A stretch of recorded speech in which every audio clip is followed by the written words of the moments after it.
Have you ever wanted some additional audio outputs but been limited by your audio interface? In this video, I'm going to show you how you can add at least 2 extra audio outs without having to buy any new gear at all. Let me show you how to do it. All right, folks, so this is going to be a pretty quick tutorial, whether you have a couple audio interfaces that you want to combine and treat as one, or if you just want to add 2 additional outputs by using the headphone jack on your Mac. It's really simple to create an aggregate audio device. So I've got MainStage open here, but this is going to work in Logic, this is going to work in Ableton. Whatever software you're using, you can create an aggregate audio device to get some extra audio outs for your software of choice. So I've got MainStage right now open, and in audio preferences, I have my basic studio audio interface here selected. It's the Big Knob Studio, and it just has 2 outputs. But I can create an aggregate device to combine it with my other audio interface here on the desk or with the headphone jack on my computer. To do this, we need to go to the Audio Midi Setup app on your Mac. So you can go up to Spotlight here and just search for Audio Midi Setup and go ahead and open it up. Now in Audio Midi Setup, there's an Audio tab and a Midi tab, and they're actually separate windows. This is the Audio tab right here. It may open up to this tab for you, or it may open up to the Midi window. If you don't see the audio window here, click up here on the top where it says Window, and just make sure that you click Show Audio Devices. Now, when you're here in the Audio Devices window, you'll see all of the audio in and outs connected to your computer. So I've got my monitor here, my built-in microphone, my built-in output, and the Big Knob Studio, which I said is my audio interface.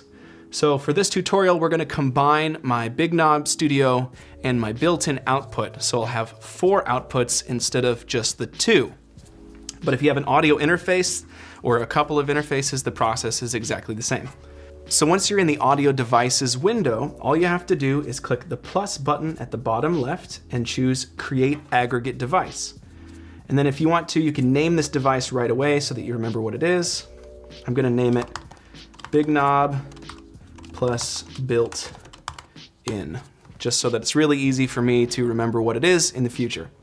Now, creating a device is really simple. All you do is click these checkboxes next to the devices that you wanna be a part of the aggregate. So I know I wanna use my Big Knob Studio, and I want to use my built-in output. Let me drag this down so you can see what's going on. So here we see under Subdevices, my Big Knob is green, and then the built-in output is red. So I've got my inputs here, and then I have the outputs. So right now you can see my Big Knob output is 1 and 2, and then the built-in output is 3 and 4. If you want to change the order of these, just drag them to the opposite direction, and then they'll be shifted around. For me, I want to use the built-in output for 3 and 4, so I can send, for example, my metronome out on output 3 and 4, and then still use the high quality outs on my interface for my keyboard audio out. All right, so now that we've got the aggregate device created, I can go over to MainStage, back to Audio Preferences, and then under the Audio Output dropdown, I will see the aggregate device. So I can just click on it, and it'll switch over. So with this aggregate device, I'm able to double the outputs I have available in MainStage without having to buy any new gear. And I'm gonna send the click out of that output 3 and 4, the built-in headphone jack, because I don't need that to be super high fidelity. And I wanna reserve output 1 and 2 for my keyboard signal. So that's nice and strong and high quality. So now that I've got the aggregate device created, I can go up here to the concert level in my MainStage concert, and I can go over and select the metronome. And now I can just change the output of the metronome channel strip to output 3 and 4. Now, when I turn the click on in MainStage, it's not gonna be fed through output 1 and 2, so my keys are gonna hit front of house, separate from the metronome. Then I can feed the click to my drummer, to the entire team, however I wanna do it. And I didn't have to buy any new gear because it's just coming out of the headphone jack. All right, folks, I hope this tutorial was helpful for you. If it was, be sure to like and leave a comment to let us know.